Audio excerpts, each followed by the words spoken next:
World WW1 Part-4. The Eastern Front.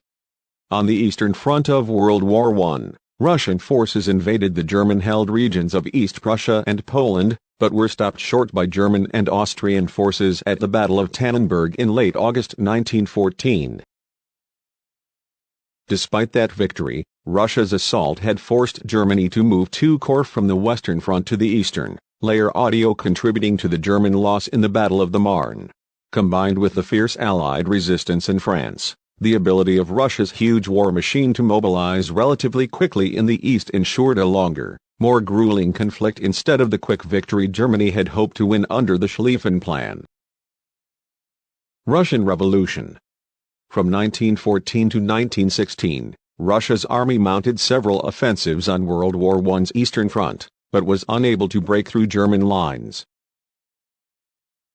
Defeat on the battlefield, combined with economic instability and the scarcity of food and other essentials, led to mounting discontent among the bulk of Russia's population, especially the poverty-stricken workers and peasants. This increased hostility was directed toward the imperial regime of Tsar Nicholas II and his unpopular German-born wife, Alexandra.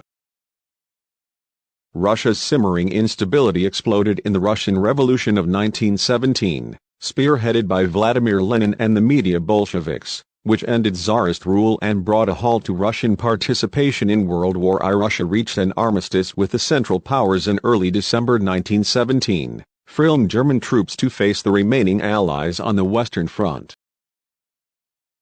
America enters World War I.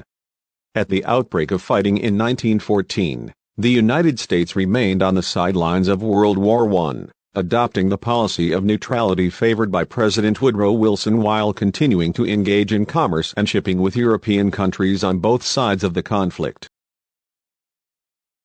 Neutrality, however, was increasingly difficult to maintain in the face of Germany's unchecked submarine aggression against neutral ships, including those carrying passengers. In 1915, Germany declared the waters surrounding the media layer audio British Isles to be a war zone, and German U-boats sunk several commercial and REC passenger vessels, including some U.S. ships. Widespread protest over the sinking by U-boat of the British ocean liner Lusitania traveling from New York to Liverpool, England with hundreds of American passengers on board in May 1915 helped turn the tide of American public opinion against Germany.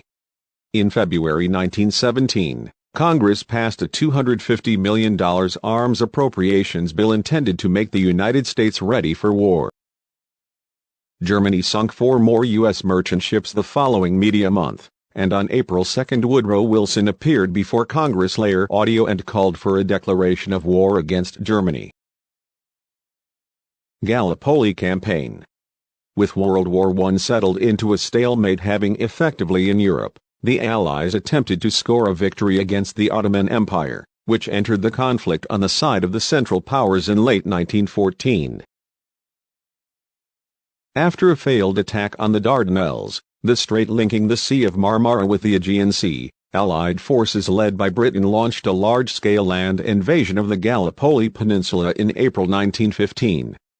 The invasion also proved a dismal failure, and in January 1916 Allied forces staged a full retreat from the shores of the peninsula after suffering 250,000 casualties.